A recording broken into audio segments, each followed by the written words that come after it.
This is about the most exciting time in a boat restoration. This is the time when you can start putting the really beautiful details into a boat.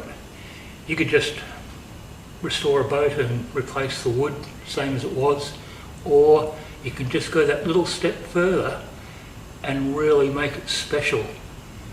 So these are the details that take it from being just a boat to a thing of beauty.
These are all temporary screws just to hold it into place while I shape it. They'll be replaced with stainless steel.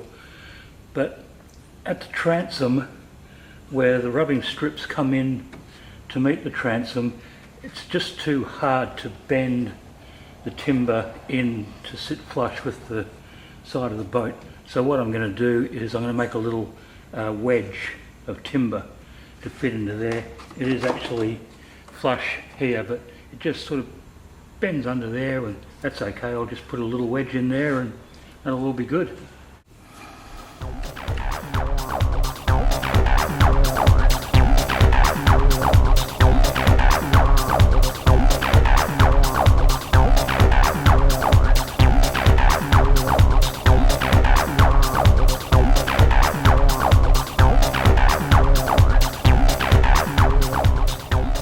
But I must say, I'm not talking about fine furniture finish for a boat like this. In fact, I don't really like very fine craftsmanship on small boats like this, because they tend to be so precious that the person who builds it will put it away in a shed and wrap it up with a tarpaulin so it never gets seen.